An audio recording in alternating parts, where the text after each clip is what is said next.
सूर्यपुत्र दानवीर कर्ण। एक बार श्री कृष्ण भरी सभा में कर्ण की दानवीरता की प्रशंसा कर रहे थे। अर्जुन भी उस सभा में उपस्थित थे। वह कृष्ण द्वारा कर्ण की दानवीरता की प्रशंसा को सहन नहीं कर पा रहे थे। भगवान कृष्ण ने अर्जुन की ओर देखा और पल भर में ही अर्जुन के मनोभाव को जान गए। श्री कृष्ण ने अर्जुन को कर्ण की दानशीलता का ज्ञान कराने का निश्चय किया। कुछ ही दिनों बाद नगर में एक ब्राह्मण की पत्नी का देवलोक गमन हो गया। ब्राह्मण अर्जुन के महल में गया और अर्जुन से विनती करते हुए कहा, धनंजय, मेरी पत्नी मर गई है। उसने मरते हुए अपनी आखिरी इच्छा जाहिर करते हुए कहा था कि मेरा दाह संस्कार चंदन की लकड़ियों से ही करना। इसलिए क्या आप मुझे चंदन की लकड़ियां दे सकते हैं? ब्राह्मण की बात सुनकर अर्जुन ने कहा, क्यों नहीं? और अर्जुन ने तत्काल कोषाध्यक्ष को तुरंत 25 मन चंदन की लकड़ियां लाने की आज्ञा दे दी।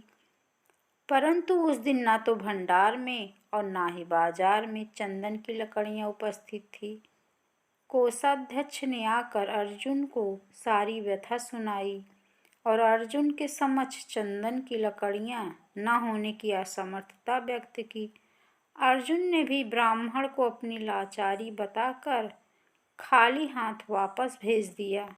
ब्राह्मण अब कर्ण के महल में पहुंचा और कर्ण से अपनी पत्नी की आखिरी इच्छा के अनुरूप चंदन की लकड़ियों की मांग की। कर्ण के समक्ष भी वही स्थिति थी।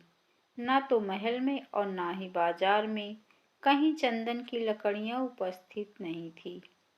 परंतु कर्ण ने तुरंत अपने कोषाध्यक्ष को महल में लगे चंदन के खंभे निकालकर ब्राह्मण को देने की आज्ञा दे दी। चंदन की लकड़ियां लेकर ब्राह्मण चला गया और अपनी पत्नी का दाह संस्कार संपन्न किया। शाम को जब श्री कृष्ण और अर्जुन टहलने के लिए निकले, देखा तो वही ब्राह्मण शमशान पर कीर्तन कर रहा था। जिज्ञासावश जब अर्जुन ने ब्राह्मण से पूछा तो ब्राह्मण ने बताया कि कर्ण ने अपने महल के खंभे निकालकर मेरा संकट दूर किया है। भगवान उनका भला करें। यह देखकर भगवान श्री कृष्ण अर्जुन से बोले, अर्जुन, चंदन के खंभे तो तुम्हारे महल में भी थे, लेकिन तुम्हें उनकी याद ही नहीं आई। यह सुनकर अर्जुन लज्जित हो गए और उन्हें विश्वास हो गया कि क्यों कर्ण को लोग दानवीर कर्ण कहते हैं। दोस्तों, यह कहानी आपको कैसी लगी कमेंट अवश्य करें और हमारी वीडियो को लाइक करें, चैनल को सब्सक्राइब करें।